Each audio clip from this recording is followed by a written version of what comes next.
I've now played Far Cry 6 for 126 hours. Okay, I think the PS5 is a bit overexcited here. No, but I did play a lot. I finished the main story, did a ton of side objectives, and I learned a lot of things I wish I knew sooner.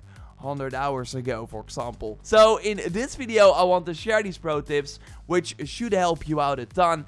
So if these tips at any point were helpful, leaving a like on the video would really help me and the channel out.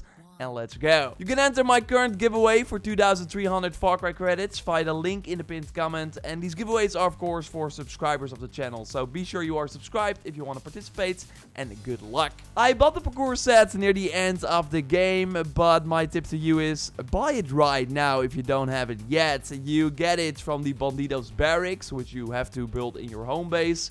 Just one upgrade should be enough to find some pieces, and the one arms dealers are also selling some pieces. Wearing this full set namely increases your movement and stamina by a ton, and I already showed you how great this is during these special operations, so you can just immediately run to the bomb at the end of the level. You can with this set outrun vehicles from NPCs, and it's also amazing to use this gear set during gunpowder runs. Yes, that'll be a thing near the end of the game when you got enough industrial circuits through, for example, the Los Bandidos minigame, as I showed you in my previous video. I will link to that in the video description. No, but you will be out of gunpowder almost all the time, which you can also, by the way, get from the Los Bandidos operations, so smart to keep that in mind too. But it's also nice to look for caches in an area, use the parkour set, just sprint between locations to open the chest as fast as possible and get more gunpowder. Supply drops are also great because they give a guaranteed gunpowder and also a Supremo bond for Supremo upgrades, so scout them out and complete them as well. And it's all smart to buy all the weapons, at least from the arms dealers, because these items can also appear in the F&D caches, but we want to focus on gunpowder, and money is not really needed, so spend those pesos on the weapons at the arms dealers. So then when you find F&D caches, you have a way higher chance to get gunpowder. So yeah, also when you're not near the end of the game yet, don't use gunpowder on unnecessary attachments or mods, because you will need all the gunpowder you can get during the end game. Also for these special MK2 mods that will be available on true endgame overclock weapons. And there are ways to improve your movement speed even more, by namely using the Gladiator Supremo attack, which lets you run even faster, so combining that with the slide and movement speed buff from the parkour set is pretty wild.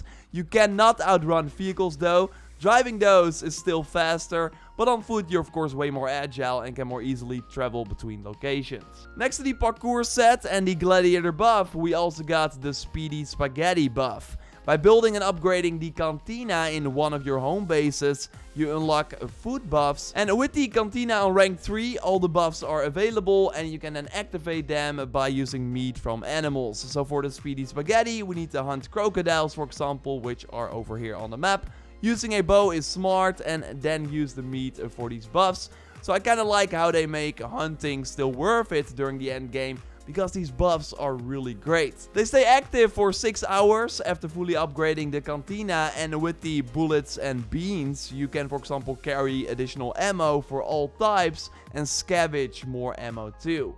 What this means is that all the ammo reserves for each weapon increase by 50%, which is pretty wild. So having a buff active will come in really handy during the high rank spec ops that we just tried for this footage, but still need to properly try, because this of course the real end game. I can't wait to dive more into that. Right now there is a bug though with these buffs, because in the cantina menu it's noted that purchasing will replace the current active effect, but as you can see, I have 3 of these buffs like currently active. In the menu I only see that I have 1 active, but I still have the increased capacity for gadgets and the extra ammo. So I think the intent is that you can only have 1 buff active at a time, but right now, at the time of this recording, you can have multiple buffs running, which is kind of crazy, but I do think they will fix that. Another small pro tip you might not know about is that ammo and gadgets refill by going to workbenches, which are of course also at F&D bases you've just captured.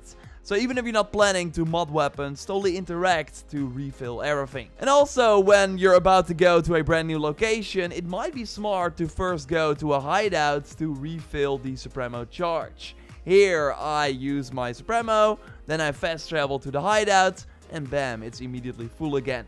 Also, in these hideouts, you immediately refill ammo and gadgets too. And this also works when just airdropping at these locations, which of course super helpful to get to your objective faster. You will need the rank 3 upgrade of the hideout network camp facility though, which you can of course build in one of your home bases, and then you have the refill Supremo charge. And part of the Supremo are of course your gadgets. And I already touched on the amazing healing canister in a previous video. You can of course throw on the ground for healing over time, and the other person, if you're playing in co-op, benefits from this too. Now in my solo spec ops video, so you can farm moneda, I will link to that video in the video description, I talked about the healing syringe. But I wanted to give it more of a spotlight because I really think that this is the best gadget in Far Cry 6. It's a lifesaver. Just 1 second and you're full health again, and without using the regular heal, which of course is on a cooldown for 30 seconds after you used it. So totally make sure you carry these around and again travel between hideouts or use workbenches to refill the gadgets. And you can actually already, while at a hideout, put this needle in your arm. You will get the gadget back anyways. So you have the yellow bar, which like extra armor on top of your health. It will decrease over time, but it can still be nice before you head out to your next objective. And there's, by the way, also a food buff that increases the amount of gadgets you can carry, increasing the amount of healing gadgets from 4 to 7, which is kind of wild.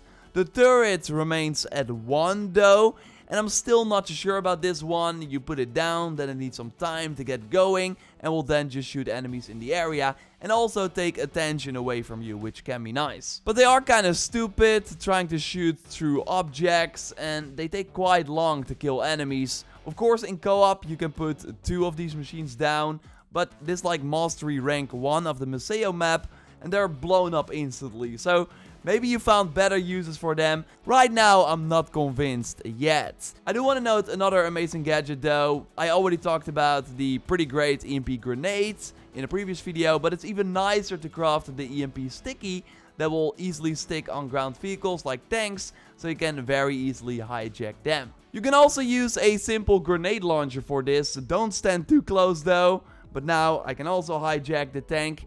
And I'm just using the regular M79 you can easily find in F&D caches in the world, or likely buy at a vendor too.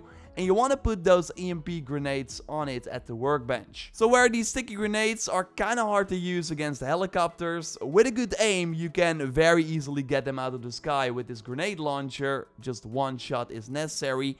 Pretty nice to take care of them if you don't have that explosive sniper yet, which still remains one of my favorite resolver weapons.